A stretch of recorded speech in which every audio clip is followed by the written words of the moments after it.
Assalamualaikum warahmatullahi wabarakatuh. Selamat datang di channel Bayangan Tengah Malam.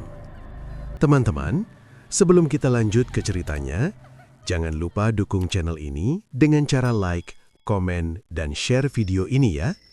Dan pastinya, subscribe channel ini, karena akan ada video baru setiap harinya yang siap menemani malam kalian. Angin sore berembus pelan melewati sawah kering di desa Kertosari. Tanah yang dulu subur kini retak seperti kulit tua yang kehausan. Padi gagal tumbuh, hujan jarang turun, dan harapan warga ikut mengering bersama ladang mereka. Raka berdiri di pinggir jalan tanah sambil menatap hamparan itu. Perutnya kosong sejak pagi. Di rumah, ibunya hanya bisa memasak nasi tipis dengan garam. Itu pun harus dibagi untuk 3 orang. Kalau begini terus, kita bisa mati pelan-pelan, gumamnya. Dari kayahan, suara gerobak kayu berderit terdengar. Beberapa warga berjalan lesu, membawa karung kosong menuju gudang milik Pak Wiryo, satu-satunya juragan beras di desa itu. Pak Wiryo adalah orang paling kaya di Kertosari. Saat semua orang kesulitan makan, gudangnya justru selalu penuh. Beras putih bersih menumpuk tinggi, seolah kemiskinan tidak pernah menyentuhnya. Raka berjalan mendekat, ikut mengantre bersama warga lain. Di depan gudang, wajah-wajah pucat penuh harap terlihat jelas. "Berapa sekarang, Pak?" tanya seorang ibu dengan suara pelan. "Niklogi, 50.000 sekilo," jawab Pak Wiryo singkat tanpa menatap. Ibu itu terdiam, matanya berkaca-kaca. "Seminggu lalu masih 30, Pak." Pak Wiryo hanya tersenyum tipis. "Kalau tidak mampu, ya jangan beli." Ucapan itu seperti pisau yang menekan dada semua orang di sana. Namun, tidak ada yang berani melawan. Mereka butuh beras itu untuk bertahan hidup. Raka mengepalkan tangan. Ada sesuatu yang tidak beres. Di saat desa lain juga mengalami kekeringan, bagaimana mungkin stok Pak Wiryo tidak pernah habis? Saat matahari mulai tenggelam, antrean bubar perlahan. Raka tidak membeli apa-apa. Uang di sakunya bahkan tidak cukup untuk setengah kilo. Ia berbalik, hendak pulang, ketika matanya menangkap sesuatu di sisi gudang. Seorang anak kecil berdiri di dekat pintu belakang. Tubuhnya kurus, kepalanya botak, dan kulitnya pucat seperti tidak pernah terkena matahari. Anak itu tidak bergerak, hanya menatap ke arah gudang dengan mata yang aneh tajam, kosong, tapi seperti menyimpan sesuatu. "Rokem, anak siapa itu?" Tidak ada jawaban. Warga lain sudah pergi. Raka melangkah mendekat, tapi anak itu tiba-tiba bergerak cepat, menyelinap ke balik tumpukan karung. Gerakannya tidak wajar, terlalu lincah untuk ukuran anak kecil. Tunggu!" panggil Raka. Ia berlari ke belakang gudang. Namun ketika sampai, tidak ada siapa-siapa. Hanya pintu kayu tua yang sedikit terbuka, bergoyang pelan tertiup angin. Raka berhenti, napasnya memburu. Kemana dia? Perlahan, ia mendekat ke pintu itu. Dari celah sempit, terlihat tumpukan beras yang menjulang. Namun ada hal lain yang membuat bulu kuduknya meremang. Suara kes seperti langkah kaki, ringan, cepat, berlarian di antara karung. Raka menahan napas. "Siapa di dalam?" tanyanya ragu. Tidak ada jawaban, hanya suara itu lagi. Setek-set, cetek, seolah ada lebih dari satu. Tiba-tiba, sesuatu melintas cepat di dalam gudang. Bayangan kecil, rendah, hampir seperti hewan, tapi bentuknya menyerupai manusia. Raka mundur 1 langkah. "Ini tidak benar." Bisik. Pintu tiba-tiba tertutup sendiri dengan bunyi keras. Bruk. Raka terlonjak kaget. Jantungnya berdetak cepat. Ia menatap pintu itu lama, tapi tidak berani membukanya lagi. Langit sudah gelap. Desa mulai sunyi. Dengan langkah cepat, Raka meninggalkan tempat itu. Namun bayangan anak kecil tadi terus teringat di kepalanya. Malam itu, saat ia duduk di rumah dengan lampu redup, ibunya bertanya pelan, "Kamu dapat beras?" Raka menggeleng. Ibunya hanya tersenyum lemah, meski jelas menahan sedih. "Tidak apa-apa, besok kita cari cara lagi." Raka terdiam, lalu berkata pelan, "Bu, menurut ibu, Pak Wiryo dapat beras sebanyak itu dari mana?" Ibunya langsung berhenti bergerak. Wajahnya berubah tegang. "Jangan macam-macam," katanya cepat. "Kita, orang kecil, tidak usah ikut urusan orang kaya." "Tapi Bu..." "Sudah!" potong ibunya. Kali ini lebih keras. "Tidak semua yang kita lihat harus dicari tahu." Suasana menjadi hening. Raka menandok, tapi rasa curiga di hatinya justru semakin besar. Di luar, Rama. Angin malam berembus dingin, dan di kejauhan, dari arah gudang beras Pak Wiryo, terdengar suara samar, seperti tawa kecil, tipis, pelan, namun cukup untuk membuat siapapun yang mendengarnya merinding. Malam turun lebih cepat di Kertosari. Langit gelap tanpa bintang, seolah menutup sesuatu yang tidak ingin terlihat. Raka duduk di teras rumah, menatap jalan kosong sambil memikirkan kejadian sore tadi. Anak kecil itu, gerakannya, suara dari dalam gudang. Semakin diingat, semakin terasa janggal. Aku harus memastikan, bisiknya pelan. Ibunya sudah tidur. Lampu rumah dimatikan untuk menghemat minyak. Tanpa suara, Raka bangkit, mengambil jaket tipis, lalu melangkah keluar. Udara malam terasa dingin menusuk. Jalan desa sepi, hanya suara jangkrik yang terdengar. Raka berjalan cepat menuju gudang beras milik Pak Wiryo. Bangunan itu berdiri gelap di ujung desa. Tidak ada penjaga, tidak ada lampu, tapi entah kenapa tempat itu terasa seperti diawasi. Raka berhenti di balik pohon, mengamati sekitar. Sepi, gumamnya. Ia mendekat perlahan ke bagian belakang gudang. Pintu kayu yang tadi sore tertutup kini terlihat sedikit terbuka lagi. Raka menelan ludah. Kalau memang cuma anak kecil, kenapa aku takut begini? Ia mendorong pintu itu pelan. KR, suara kayu berdecit panjang. Raka langsung membeku, menunggu beberapa detik. Tidak ada reaksi. Ayah masuk. Di dalam, bau beras bercampur lembab menyambutnya. Tumpukan karung menjulang tinggi di kanan kiri, membentuk lorong sempit yang gelap. Cahaya bulan masuk sedikit dari celah atap, menciptakan bayangan panjang di lantai. Raka melangkah hati-hati. Setiap langkahnya terasa berat. Setiap suara kecil terdengar jelas. Lalu, cetek-cetek. Raka suara itu lagi. Lebih dekat sekarang. Ia menoleh ke arah kiri. Di antara karung-karung beras, tidak ada apa-apa, tapi suara itu terus terdengar, seolah mengelilinginya. Siapa di sini? Tanyanya pelan. Tidak ada jawaban. Tiba-tiba, sesuatu melintas cepat di ujung lorong. Rocket itu, Jia. Ia langsung mengejar. Langkahnya cepat, tapi bayangan itu jauh lebih gesit. Sosok kecil itu bergerak lincah, merayap, lalu meloncat ke atas karung dengan mudah. Raka berhenti di tengah lorong. Napasnya memburu. Bukan manusia, ucapnya lirih. Di atas tumpukan karung, sosok itu akhirnya terlihat jelas. Seorang anak kecil, keplebot tubuh, mata hitam pekat tanpa cahaya. Makhluk itu menatap Raka tanpa berkedip. Suasana mendadak sunyi. Kamu siapa? Tanya Raka dengan suara gemetar. Anak itu tidak menjawab. Sebaliknya, ia menyeringai. Senyum yang terlalu lebar untuk wajah sekecil itu. Raka mundur satu langkah. Jangan mendekat. Namun makhluk itu tiba-tiba bergerak turun dengan cepat. Hampir seperti jatuh, tapi langsung berdiri tanpa suara. Kakinya telanjang, kulitnya pucat, dan gerakannya tidak wajar. Raka makhluk itu berjalan mengelilinginya. Pelan, mengendus seperti binatang. Pergi, bisik Raka. Tapi tiba-tiba, makhluk itu berlari. Songkat, langsung menuju arah Raka. Astaga, Raka refleks menutup mata. Tapi bukan serangan yang ia rasakan, melainkan sesuatu yang lewat di sampingnya. Cepat, ringan, dan dingin. Raka membuka mata. Makhluk itu sudah tidak di depannya lagi. Ia menoleh ke belakang. Kosong, namun suara kembali terdengar. Cetek, cetek, lebih bukan satu. Raka perlahan berbalik ke arah lorong lain. Dan saat itulah, tubuhnya membeku. Di antara karung-karung beras, muncul beberapa sosok kecil lainnya. 1, 2, 3, lebih. Mereka semua sama. Botak, kurus, mata gelap, semua menatap Raka.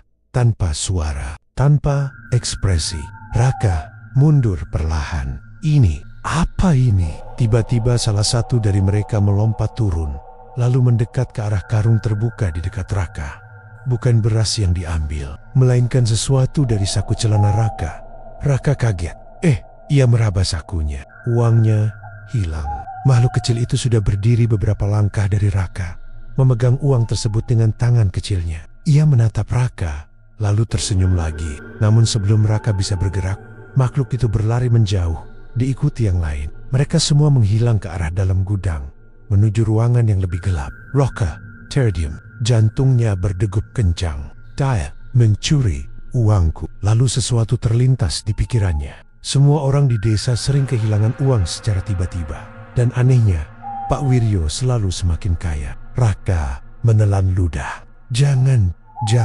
Ia menatap ke arah gelap tempat makhluk itu menghilang. Perasaan dingin menjalar di punggungnya. Itu bukan anak-anak biasa. Tiba-tiba terdengar suara langkah berat dari depan gudang. Raka panik. Pak Wiryo tanpa pikir panjang, ia berlari keluar melalui pintu belakang. Nafasnya terengah saat terus berlari menjauh dari tempat itu.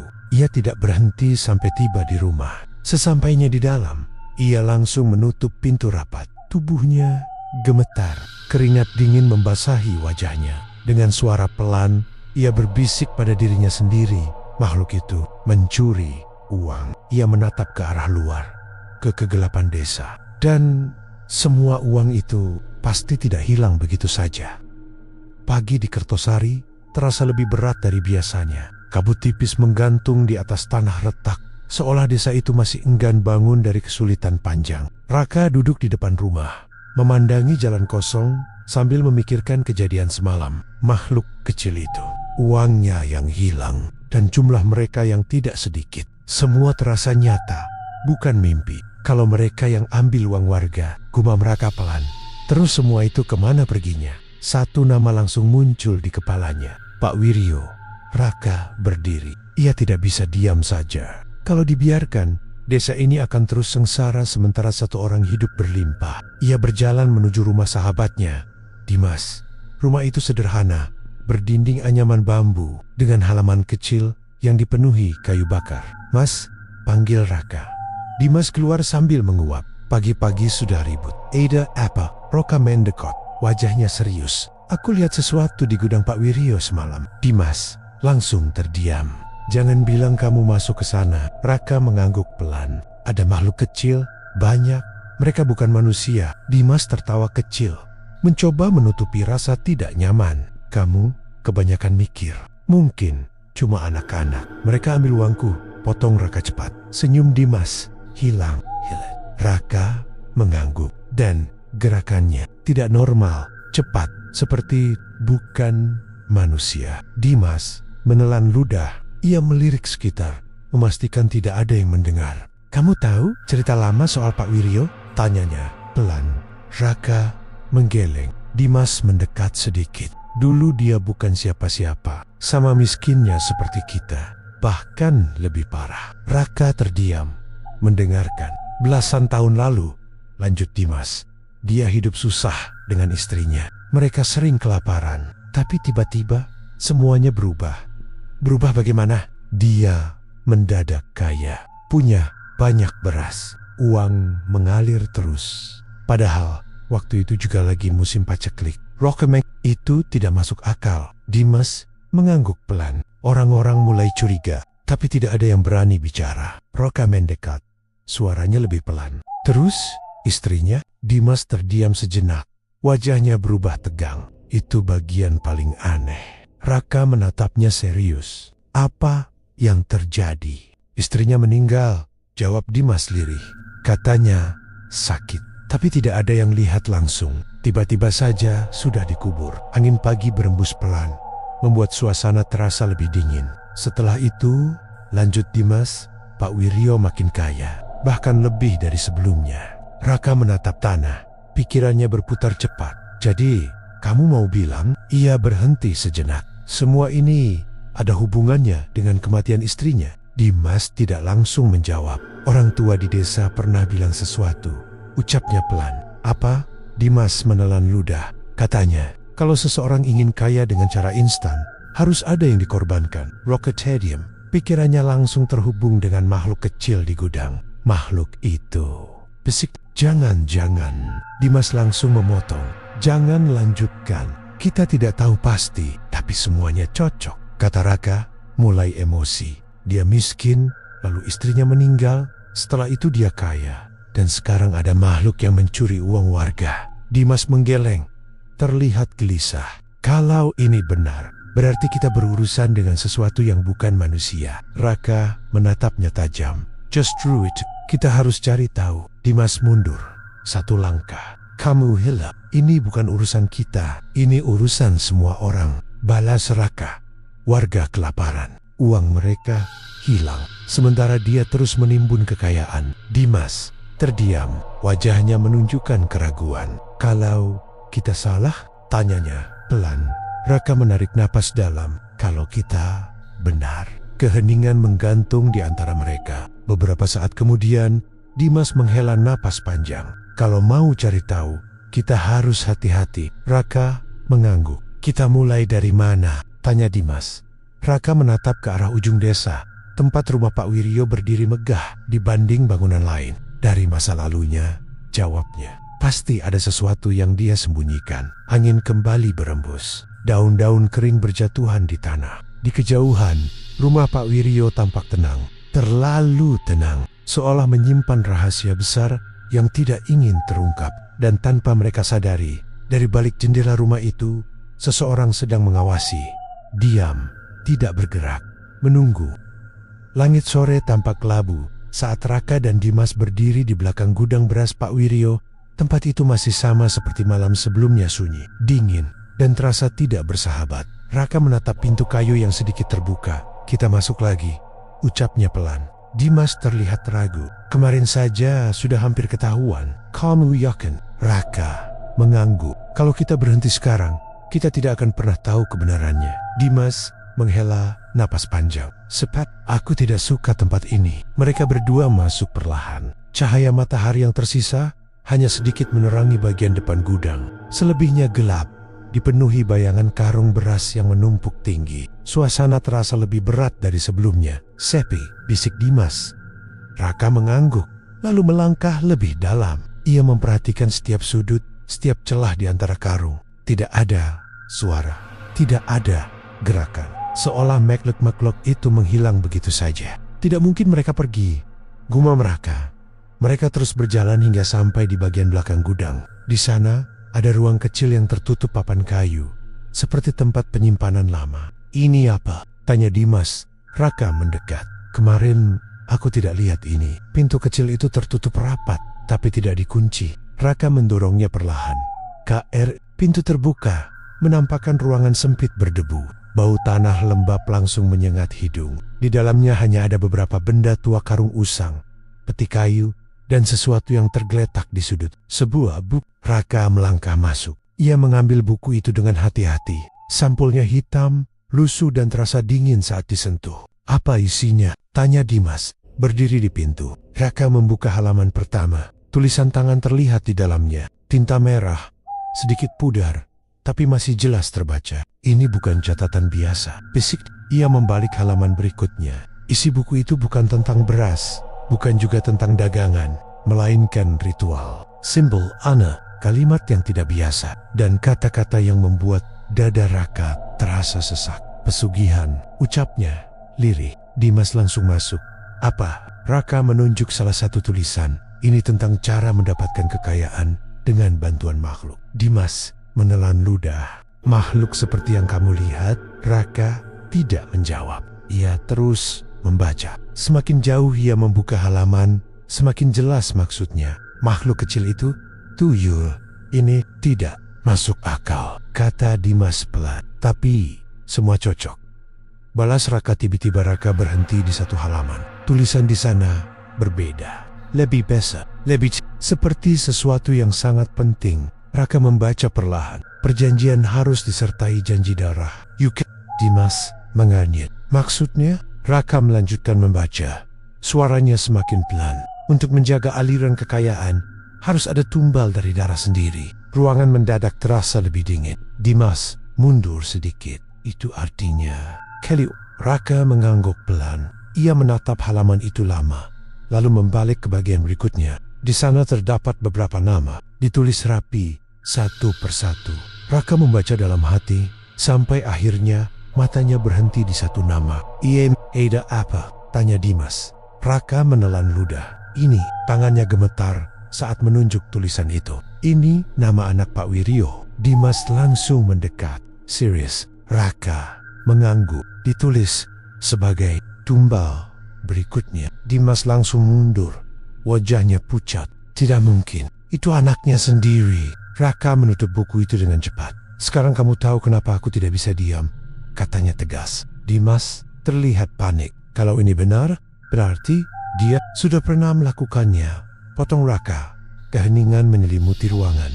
Hanya suara napas mereka yang terdengar. Tiba-tiba, cetek. Suara kecil terdengar dari luar ruangan. Mereka berdua langsung menoleh. Cetek, cetek. Langkah ringan, cepat, seperti sesuatu yang bergerak di antara karung. Dimas berbisik panik. Mereka datang lagi. Raka menggenggam buku itu erat. Kita harus keluar sekarang. Suara itu semakin banyak. Cetek, cetek, cetek. Tidak hanya satu. Raka dan Dimas saling pandang. Tanpa bicara, mereka langsung berlari keluar dari ruangan kecil itu. Saat sampai di lorong utama gudang, bayangan-bayangan kecil mulai terlihat lagi. Satu persatu muncul dari balik karung. Menatap mereka. Diam, namun kali ini berbeda. Tatapan mereka tidak kosong. Seperti marah. Seperti mengetahui sesuatu telah ditemukan. Lari! Teriak Raka. Mereka berdua berlari menuju pintu belakang. Langkah kaki kecil mulai mengejar dari belakang. Cepat, semakin dekat. Raka hampir terpeleset, tapi Dimas menariknya. Sip, mereka keluar dari gudang, lalu menutup pintu dengan keras. Brak, suara di dalam langsung terhenti. Sunyi, Raka dan Dimas terengah di luar. Keringat dingin membasahi tubuh mereka. Dimas menatap Raka dengan wajah ketakutan. Kalau buku itu benar, katanya pelan. Raka menggenggam buku di tangannya. Berarti semua ini belum selesai. Ia menatap ke arah rumah Pak Wiryo di kejauhan. Dan seseorang akan jadi korban berikutnya. Malam turun perlahan di Kertosari. Udara terasa lebih dingin dari biasanya. Seolah membawa sesuatu yang tidak terlihat. Raka duduk di dalam rumah dengan buku hitam di tangannya. Ia belum berani membukanya lagi. Tulisan di dalamnya masih terbayang jelas. Janji tumbal keluarga. Nama anak Pak Wiryo. Raka menutup mata sejenak. Mencoba menenangkan pikiran. Namun semakin ia diam, semakin kuat rasa tidak nyaman di dadanya. Aku tidak bisa diam saja. Bisik. Dari luar, terdengar suara langkah pelan. Tok. Raka langsung menoleh ke pintu. Siapa? Ini aku. Jawab suara Dimas dari luar. Raka segera membuka pintu. Dimas berdiri dengan wajah tegang. Ada yang harus kamu lihat, katanya cepat. Rockemeng APA lagi. Dimas menelan ludah. Aku dengar sesuatu dari belakang rumah Pak Wiryo. Raka langsung berdiri. Sekor. Dimas mengangguk. Seperti tangisan. Raka tidak banyak bicara. Ia mengambil jaket, lalu mengikuti Dimas keluar. Mereka berjalan cepat menyusuri jalan gelap menuju rumah Pak Wiryo. Lampu di rumah itu sudah mati, tapi halaman belakangnya tampak lebih gelap dari sekelilingnya. Lewat sini, bisik Dimas. Mereka menyelinap melalui semak-semak di samping rumah. Tanah terasa lembab dan bau tidak sedap mulai tercium. Raka menutup hidung. Bau apa ini? Dimas tidak menjawab. Ia hanya menunjuk ke depan. Di sana, berdiri sebuah sumur tua. Dindingnya retak, dipenuhi lumut, dan terlihat seperti sudah lama tidak digunakan. Namun anehnya, ada bekas jejak kaki kecil di tanah sekitarnya. Raka memperhatikan dengan seksama. Itu bisiknya. Belum sempat ia menyelesaikan kalimat, suara itu terdengar, pelan, tipis, seperti isak tangis. Raka dan Dimas langsung membeku. Tengok, tanya Dimas dengan suara gemetar. Raka mengangguk. Tangisan itu berasal dari dalam sumur. Raka melangkah mendekat. Setiap langkah terasa berat, seolah ada sesuatu yang menahannya. Jangan terlalu dekat, bisik Dimas. Raka berhenti di tepi sumur. Ia menunduk, mencoba melihat ke dalam. Gelap, sangat gelap. Namun suara itu semakin jelas, seperti suara anak kecil menangis. Kenapa ada suara dari dalam? Gumam Raka. Tiba-tiba, cetek. Suara langkah kecil terdengar dari belakang mereka. Raka menoleh cepat. Tidak ada siapa-siapa. Namun saat ia kembali melihat ke sumur, sesuatu bergerak cepat dari dalam kegelapan. Raka mundur satu langkah. Ada yang naik, katanya pelan. Dimas langsung menarik lengannya. Ayo pergi. Tapi Raka tidak bergerak. Ia menatap sumur itu dengan wajah tegang. Perlahan, sebuah tangan kecil muncul dari dalam. Pucat, kurus, kuku panjang dan kotor. Tangan itu mencengkeram bibir sumur. Lalu satu lagi muncul. Kemudian, sebuah kepala, botak, mata hitam pekat. Makhluk itu naik perlahan. Tubuhnya kurus, seperti yang mereka lihat di gudang. Dimas mundur ketakutan. Dia keluar. Makhluk itu tidak sendiri. Satu persatu, sosok lain mulai muncul dari dalam sumur. Seperti semut keluar dari sarangnya. Banyak, terlalu banyak. Mereka memanjat keluar dengan gerakan cepat, lalu berdiri mengelilingi sumur. Namun tidak seperti sebelumnya. Kali ini mereka tidak langsung pergi. Mereka diam, menunduk, seolah sedang menunggu sesuatu. Raka menelan ludah. Kenapa mereka tidak bergerak? Tiba-tiba salah satu dari mereka mengangkat kepala. Mulutnya terbuka, dan suara tangisan itu berhenti, digantikan oleh sesuatu yang lebih mengerikan, bisikan, pelan, serak, dingin, lapar, sakit. Raka makhluk itu berbicara, bukan dengan suara normal, lebih seperti suara yang dipaksakan keluar dari tenggorokan yang kering. Makhluk lain ikut mengangkat kepala. Mereka semua menatap Raka dan Dimas.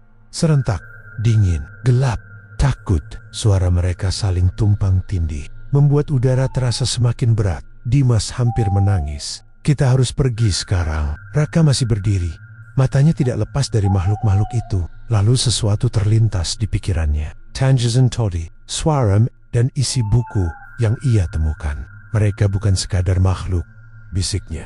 Dimas menatapnya panik. Sekarang bukan waktunya mikir. Namun Raka justru melangkah mundur perlahan tanpa mengalihkan pandangan. Dimas, katanya pelan. APA. Raka menelan ludah. Seperti anak-anak, kalimat itu membuat Dimas terdiam. Makhluk-makhluk itu masih menatap mereka. Namun kali ini, tatapan itu tidak hanya kosong. Ada sesuatu di dalamnya. Kesedihan, kesakitan, dan kemarahan yang tertahan. Tiba-tiba salah satu dari mereka menunjuk ke arah rumah Pak Wiryo. Gerakannya kaku, tapi jelas. Raka mengikuti arah itu. Rumah besar itu berdiri diam dalam gelap, seolah tidak terjadi apa-apa. Raka menggenggam tangannya erat. Semua ini, ucapnya pelan. Ia menatap kembali makhluk-makhluk di depan sumur. Bukan kebetulan, angin malam berembus kencang. Dan untuk pertama kalinya, Raka benar-benar merasa bahwa yang ia hadapi bukan sekadar misteri, melainkan sesuatu yang jauh lebih kelam, sesuatu yang berasal dari pengorbanan dan belum berakhir. Pagi di Kertosari terasa berbeda. Suasana desa tidak lagi hanya sepi, tapi dipenuhi bisik-bisik yang membuat gelisah. Dari ujung jalan sampai halaman rumah, warga berkumpul, berbicara dengan wajah tegang. Raka berjalan cepat menyusuri kerumunan.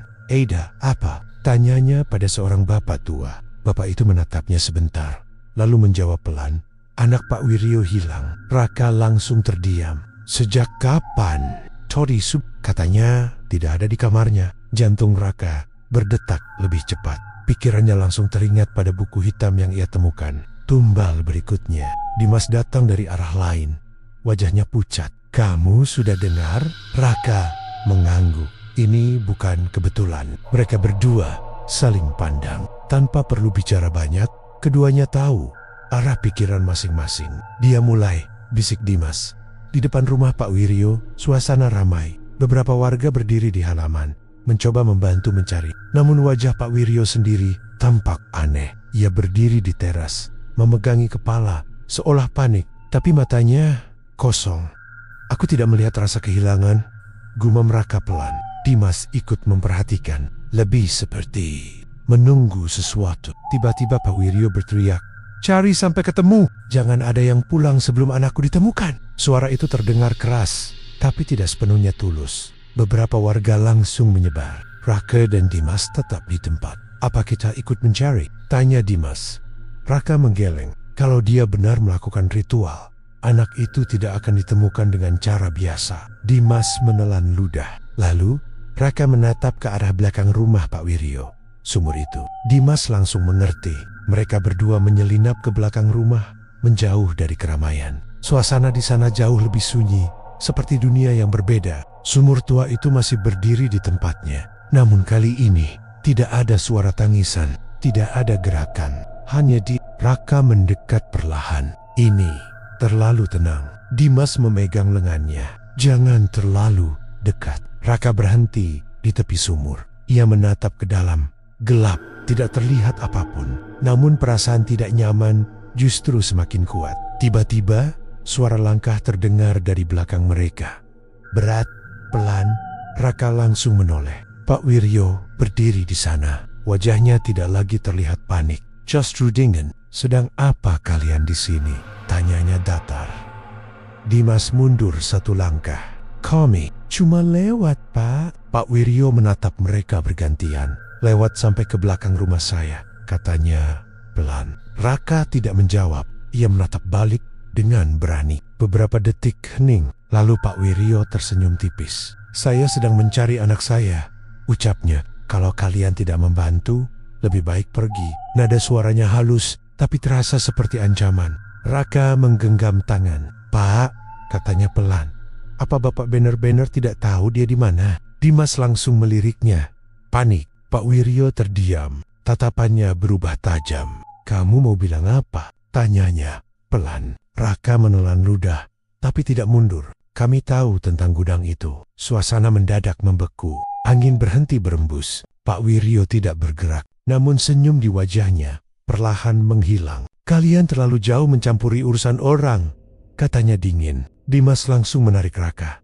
Kita pergi saja. Tapi Raka tetap berdiri. Anak itu bukan hilang, lanjutnya. Dia sedang dijadikan tumbal. Kalimat itu menggantung di udara. Pak Wiryo menunduk sedikit. Lalu ia tertawa pelan. Suara tawa yang tidak wajar. Kalian pikir kalian tahu segalanya? Katanya. Ia mengangkat kepala. Matanya kini berbeda. Lebih, aku tidak punya pilihan, ucapnya pelan. Kalau aku berhenti, semua akan berakhir. Raka mengepalkan tangan. Berakhir? Bagaimana? Dengan mengorbankan anak sendiri. Pak Wiryo melangkah mendekat. Lebih baik satu daripada semua, jawabnya dingin. Dimas mundur ketakutan. Raka tetap di tempat. Bapak bisa menghentikan ini, katanya tegas. Pak Wiryo menggeleng pelan. Tidak ada yang bisa dihentikan. Perjanjian sudah dibuat. Tiba-tiba, cetek. Suara kecil terdengar dari dalam sumur. Raka dan Dimas langsung menoleh. Pak Wiryo tersenyum tipis. Sudah dimulai, bisiknya. Raka menatap sumur itu dengan napas tertahan. Suara itu kembali terdengar. Lebih jelas, seperti sesuatu yang bergerak di dalam. Namun, kali ini berbeda. Bukan hanya satu. Pelan, berusaha naik. Dimas berbisik gemetar. Jangan bilang itu. Raka tidak menjawab. Matanya terpaku pada kegelapan sumur. Dan perlahan, sebuah tangan kecil muncul. Namun tidak seperti sebelumnya. Tangan itu masih terlihat manusia. Masih Raka tidak. Bisiknya. Pak Wiryo hanya berdiri diam. Menatap dengan wajah tanpa rasa. Setiap kekayaan, katanya pelan, selalu ada harganya. Udara terasa semakin dingin. Dan untuk pertama kalinya, Raka menyadari ia datang terlambat. Tangan kecil itu masih mencengkeram bibir sumur. Jari-jarinya gemetar, berusaha menahan tubuh yang perlahan naik dari kegelapan. Raka berdiri terpaku, napasnya tercekat. Itu anaknya, bisiknya. Dimas menutup mulut, matanya membesar. Kita harus tarik dia. Raka hendak maju, tapi Pak Wiryo langsung menghadang. Jangan sentuh, katanya dingin. Raka menatapnya penuh amarah. Dia masih hidup. Pak Wiryo menggeleng pelan. Belum sepenuhnya. Kalimat itu membuat bulu kuduk Raka berdiri. Tangan kecil itu akhirnya berhasil naik sedikit lagi. Wajah anak itu mulai terlihat. Matanya terbuka, tapi kosong. Bibirnya bergetar, seperti ingin bicara, namun tidak mampu. Pak, suara itu sangat pelan. Dimas menahan napas. Dia masih sadar. Raka maju satu langkah. Kita bisa selamatkan dia. Namun Pak Wiryo justru tersenyum tipis. Sudah terlambat, ucapnya. Tiba-tiba, dari dalam sumur terdengar suara lain. Cetek, cetek, cetek. Banyak, cepat. Raka langsung menoleh. Dari kegelapan, sosok-sosok kecil mulai bermunculan lagi. Mereka memanjat naik, mengelilingi anak itu yang setengah keluar. Kali ini, suasananya berbeda. Mereka tidak diam. Mereka mendekat, pelan, seperti mengincar sesuatu. Dimas mundur panik. Mereka mau apa? Raka menggertakkan gigi. Mereka tidak suka ini. Salah satu makhluk kecil melompat ke tepi sumur, lalu menatap Pak Wiryo. Matanya hitam pekat, tapi kali ini terlihat marah. Kemudian makhluk itu membuka mulut. Kereng, bisiknya serak. Raka membik. Makhluk lain ikut bersuara. Janji tidak cukup, darah kurang. Suara mereka saling bertumpuk, membuat udara terasa sesak. Pak Wiryo mundur satu langkah. Apa maksud kalian? Gumamnya. Raka menatap makhluk-makhluk itu. Mereka menuntut lebih, katanya pelan. Dimas langsung menoleh. Lebih? Bukannya sudah ada korban? Raka menggeleng. Sepertinya perjanjian itu tidak sesederhana yang kita kira. Makhluk-makhluk itu semakin mendekat. Kini mereka tidak lagi memperhatikan Raka atau Dimas. Semua mata tertuju pada Pak Wiryo. Salah satu dari mereka menunjuk ke arah anak yang masih berusaha naik. Tidak cukup. Fisik Pak Wiryo mulai panik. Tidak, ini sudah sesuai. Ini anak. Namun makhluk itu menggeleng perlahan. Gerakannya kaku, tapi jelas. Lebih, katanya. Tiba-tiba, beberapa makhluk langsung bergerak cepat, menarik tubuh anak itu kembali ke dalam sumur. Tidak, teriak Raka. Ia berlari maju, tapi Dimas menahannya. Cakin, tangan kecil itu sempat meraih udara, seperti meminta pertolongan. Pak, tolong. Suaranya menghilang bersama tubuhnya yang ditarik ke dalam kegelapan. Sunyi, hanya suara napas berat yang tersisa. Pak Wiryo terdiam, wajahnya pucat. Ini tidak sesuai. Gumamnya. Raka menatapnya dengan marah. Bapak pikir bisa mengendalikan mereka? Pak Wiryo tidak menjawab. Makhluk-makhluk itu kini berdiri mengelilinginya, perlahan, mendekat. Janji, telak. Fisik Dimas mundur semakin jauh. Mereka mau balas. Raka tetap berdiri, meski tubuhnya tegang. Perjanjian itu retak, katanya pelan. Pak Wiryo menggeleng cepat. Tidak, aku sudah lakukan semua. Salah satu makhluk melompat ke depan, tepat di hadapannya. Tidak semua, katanya lirih.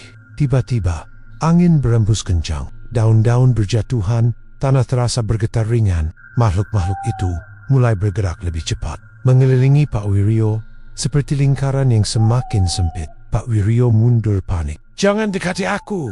Namun mereka tidak berhenti. Raka memperhatikan dengan serius. Ada yang salah dari perjanjiannya, gumamnya. Dimas menatapnya bingung. Maksudmu? Raka mengingat isi buku itu. Harus ada keseimbangan, katanya. Kalau tidak sesuai, mereka tidak akan patuh. Dimas menelan ludah. Jadi, sekarang Raka menatap ke arah sumur. Mereka tidak lagi tunduk pada Pak Wiryo. Tiba-tiba salah satu makhluk melompat ke bahu Pak Wiryo. Pria itu berteriak, "Pergi!" Makhluk itu mencengkram erat. Kukunya menancap di kulit. Yang lain mulai ikut bergerak. Pak Wiryo jatuh berlutut. "Berhenti! Aku akan perbaiki! Aku akan beri lagi!" Teriaknya panik. Makhluk-makhluk itu berhenti sejenak, namun tidak menjauh. Mereka hanya menatap diam, seolah menunggu. Raka menyadari sesuatu. Mereka memberi waktu, katanya pelan. Dimas menatapnya. Untuk apa? Raka menghela napas. Untuk membayar utang yang belum lunas. Pak Wiryo terengah. Wajahnya penuh ketakutan. Ia menatap sumur itu lama, lalu berbisik pelan, hampir tidak terdengar. Kalau begitu, harus ada lagi. Raka langsung menoleh. Cakin. Namun Pak Wiryo perlahan berdiri. Matanya berubah. Bukan lagi takut, melainkan tekad yang menyeramkan. Aku tidak akan kehilangan semuanya, katanya dingin. Angin berhenti. Makhluk-makhluk itu perlahan mundur, memberi jalan. Seolah mereka setuju. Raka merasakan sesuatu yang buruk akan terjadi. Sangat buruk, dan kali ini bukan hanya satu nyawa yang terancam. Malam itu Desa Kertosari tidak pernah benar-benar tidur. Angin berembus lebih kencang dari biasanya, membawa suara-suara aneh yang membuat warga gelisah. Pintu rumah ditutup rapat, lampu dimatikan lebih awal, dan bisikan ketakutan menyebar tanpa arah. Raka berdiri di depan rumahnya, menatap gelap yang terasa hidup. Dimas berada di sampingnya. Wajahnya tegang. "Kamu dengar?" tanya Dimas pelan. Raka mengangguk. Dari kejauhan terdengar suara kecil. Cetek, cetek, cetek. Banyak. Tidak seperti sebelumnya. Jumlah mereka bertambah. Gumam Raka tiba-tiba terdengar teriakan dari ujung desa. "Uangku hilang." Semua tabungan lenyap. Suara panik itu saling bersautan. Warga mulai keluar rumah, bingung dan ketakutan. Dimas menelan ludah. Mereka mulai bergerak. Raka memperhatikan sekitar, bukan sekadar mencuri. Tidak lama kemudian, seorang bapak jatuh terduduk di tanah. "Ini bukan biasa," katanya, gemetar. Lemari terkunci. Tapi uangnya tidak ada. Raka mengingat kejadian di gudang. Makhluk itu bisa masuk kemana saja, bisiknya. Suasana desa berubah kacau. Orang-orang saling memeriksa rumah, mencari sesuatu yang sudah tidak ada. Namun yang aneh, tidak ada yang menemukan uang itu kembali di gudang Pak Wiryo. Dimas menyadarinya lebih dulu. Biasanya semua berakhir di sana. Raka mengangguk pelan. Sekarang tidak. Mereka saling pandang. Berarti Dimas berhenti bicara. Mereka tidak lagi bekerja untuk Pak Wiryo. Lanjut Raka. Angin malam semakin dingin. Tiba-tiba, sebuah bayangan kecil melintas di atap rumah warga. Cepat, disusul satu lagi. Dan satu lagi. Raka mendongak. Mereka ada di mana-mana. Beberapa warga mulai berteriak saat melihat sosok kecil itu. Kepanikan semakin meluas. Namun yang lebih mengerikan terjadi setelahnya. Salah satu makhluk berhenti di depan seorang ibu tua. Ia tidak langsung lari seperti biasanya. Ia berdiri diam, menatap, lalu membuka mulut. Dingin, bisik. Ibu itu langsung menjerit. Makhluk lain mulai bermunculan di sekitar warga lain. Mereka tidak lagi hanya mengambil uang. Mereka berbicara. Lapa, sak, celep. Suara-suara itu membuat suasana semakin mencekam. Dimas mundur perlahan. Ini sudah tidak normal. Raka menggeleng. Mereka berubah. Tiba-tiba salah satu makhluk menunjuk ke arah rumah Pak Wiryo. Gerakannya cepat, seperti memberi tanda. Lalu yang lain mengikuti. Satu persatu, semua mengarah ke tempat yang sama. Raka langsung mengerti. Mereka mencari dia, katanya. Dimas menatapnya. Pak Wiryo. Raka mengangguk. Tanpa pikir panjang, mereka berdua berlari menuju rumah besar itu. Di belakang mereka, beberapa makhluk kecil ikut bergerak, melompat dari atap ke tanah, dari pohon ke pagar, seperti kawanan yang mengejar sesuatu. Saat sampai di depan rumah, pintu terlihat terbuka. Lampu di dalam menyala redup, sepi, terlalu sunyi. Bisik Dimas. Raka melangkah masuk. Ruang tamu berantakan. Kursi terbalik meja bergizer, seperti ada perlawanan. Pak Wiryo, panggil Raka. Tidak ada jawaban. Namun suara lain terdengar dari dalam. Cetek, cetek, banyak. Mereka saling pandang. Di dalam, kata Raka, mereka berjalan pelan menuju kamar utama. Pintu tertutup, tapi terdengar suara dari baliknya. Suara napas berat dan bisikan kecil. Raka membuka pintu perlahan. K-R-A-A-A-K. Pemandangan di dalam membuat mereka membeku. Pak Wiryo berdiri di tengah ruangan, tubuhnya gemetar. Di sekelilingnya, puluhan makhluk kecil mengelilingi. Tidak menyerang, hanya berdiri, menatap pergi. Kata Pak Wiryo dengan suara lemah. Aku sudah beri kalian semua. Salah satu makhluk maju. Kerang, bisiknya. Yang lain mengikuti. Janji, rusak, balas. Pak Wiryo mundur sampai menabrak dinding. Aku bisa perbaiki. Aku akan beri lagi. Teriak. Namun kali ini tidak ada yang berhenti. Makhluk-makhluk itu mulai mendekat. Pelan, teratur, seperti mengetahui bahwa saatnya sudah tiba. Raka menahan napas. Mereka tidak mau lagi tunduk, katanya pelan. Dimas menggenggam tangannya sendiri. Mereka ingin balas. Tiba-tiba salah satu makhluk melompat ke arah Pak Wiryo. Diikuti yang lain. Sekejap, tubuh pria itu tertutup oleh sosok-sosok kecil. Tidak, jangan. Suara itu terputus. Tidak lama kemudian, semuanya berhenti. Makhluk-makhluk itu perlahan menjauh, menyisakan Pak Wiryo di lantai. Diam, tidak bergerak. Raka menatap dengan wajah tegang. Sudah selesai? Tanya Dimas pelan. Namun Raka tidak menjawab. Matanya tertuju pada salah satu makhluk yang berdiri paling dekat. Makhluk itu menoleh ke arah Raka, lalu tersenyum, perlahan, menyeramkan. Dan untuk pertama kalinya, Raka merasakan sesuatu yang lebih buruk dari ketakutan. Kesadaran bahwa semua ini belum berakhir. Baru saja dimulai.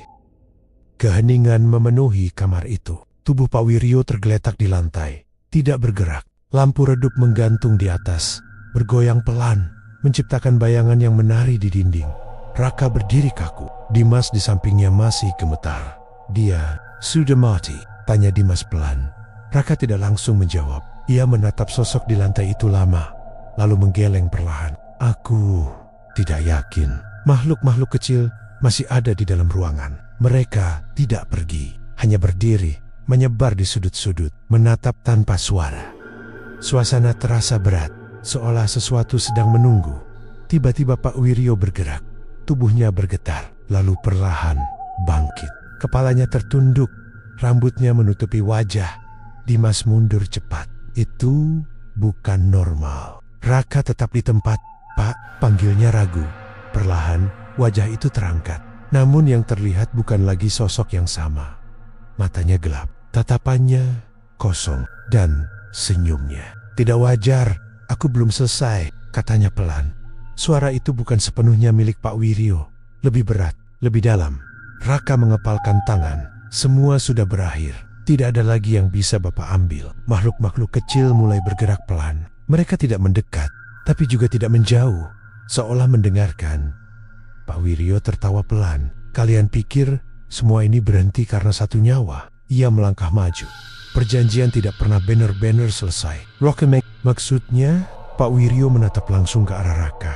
Tatapan itu membuat dada Raka terasa sesak. Selalu ada pengganti. Dimas langsung menoleh ke Raka. Jangan bilang. Raka terdiam. Pikirannya berputar cepat. Semua kejadian sejak awal. Buku hitam, nama-nama yang tertulis tiba-tiba, ingatan lama muncul. Potongan cerita dari ibunya. Tentang masa kecilnya yang hampir tidak pernah dibahas. Tentang seseorang yang pernah hilang. Sebelum ia lahir, Raka mundur satu langkah. Tidak, bisiknya. Pak Wiryo tersenyum lebih lebar. Kamu merasa familiar bukan? Katanya pelan. Raka menatapnya tajam. Apa maksudmu? Pak Wiryo mendekat. Dulu, ada satu nama yang seharusnya masuk dalam perjanjian, ucapnya. Tapi, anak itu selamat. Dada Raka terasa berat. Dan sekarang, lanjutnya, dia kembali. Tanpa sadar, Dimas menatap Raka dengan wajah pucat. Jangan bilang. Raka menggeleng pelan. Tidak mungkin. Namun makhluk-makhluk kecil mulai bergerak. Mereka mendekat, mengelilingi Raka. Bukan dengan ancaman, melainkan seperti mengenali sesuatu. Salah satu dari mereka mendekat, lalu mengangkat tangan kecilnya. Perlahan menyentuh lengan Raka, dingin, namun tidak menyakitkan. Makhluk itu menatapnya dalam-dalam. Pulang, bisiknya. Raka membeku. Dimas panik. Apa yang mereka lakukan? Raka tidak menjawab. Ia menatap makhluk itu. Dan untuk pertama kalinya, ia merasakan sesuatu yang aneh. Bukan takut, melainkan terhubung. Pak Wiryo tertawa pelan. Sekarang kamu tahu, katanya. Kamu bagian dari ini. Raka menutup mata sejenak. Semua terasa jelas. Kenapa ia bisa melihat mereka? Kenapa mereka tidak langsung menyerangnya? Kenapa ia selalu merasa ditarik kembali ke tempat itu? Ia membuka mata, menatap makhluk-makhluk di sekelilingnya. Wajah-wajah kecil itu tidak lagi terlihat hanya menyeramkan. Ada kesedihan di sana. Ada harapan. Kalau aku bagian dari ini, kata Raka pelan. Dimas langsung menatapnya. Jangan macam-macam. Raka menggeleng. Berarti aku juga bisa mengakhirinya. Pak Wiryo berhenti tertawa. Apa yang kamu rencanakan? Raka melangkah ke depan, menuju tengah ruangan. Makhluk-makhluk itu memberi jalan. Perjanjian ini butuh keseimbangan kan? Ucapnya. Pak Wiryo menyipitkan mata. Kamu tidak tahu apa yang kamu lakukan. Raka menarik napas dalam. Mungkin tidak, jawabnya. Tapi, aku tahu satu hal. Ia menatap langsung ke arah Pak Wiryo. Tidak boleh ada lagi yang jadi korban. Suasana menjadi sunyi. Dimas menggenggam tangannya sendiri. Raka, jangan. Raka tersenyum tipis. Kalau semua ini dimulai dari janji darah, katanya pelan, maka harus diakhiri dengan hal yang sama. Makhluk-makhluk itu mendekat lagi. Namun kali ini tidak menyerang. Seolah menunggu keputusan. Raka menutup mata. Kalau ini harga yang harus dibayar. Ia membuka mata kembali. Tatapannya tenang. Aku yang akan menggantikannya. Tidak, teriak Dimas. Namun semuanya sudah terjadi. Angin berembus kencang. Lampu padam. Ruangan tenggelam dalam gelap. Dan suara kecil itu terdengar lagi. Cetek, setek. Namun kali ini berbeda. Lebih pelan, lebih sedikit. Beberapa saat kemudian, semuanya sunyi. Ketika cahaya kembali, ruangan itu kosong. Tidak ada Pak Wiryo, tidak ada makhluk kecil, tidak ada Raka. Hanya Dimas yang berdiri sendiri. Dengan napas gemetar, hari-hari berlalu. Desa Kertosari perlahan kembali normal. Tidak ada lagi uang yang hilang. Tidak ada suara aneh di malam hari. Namun satu hal tetap sama. Gudang beras di ujung desa kembali penuh, seolah tidak pernah kosong. Dan suatu malam, saat angin berembus pelan, seseorang melihat sesuatu di dekat pintu gudang. Sosok kecil, kepala botak, mata gelap. Namun kali ini, wajahnya mirip seseorang yang pernah tinggal di desa itu. Seseorang yang pernah mencoba menghentikan semuanya. Raka,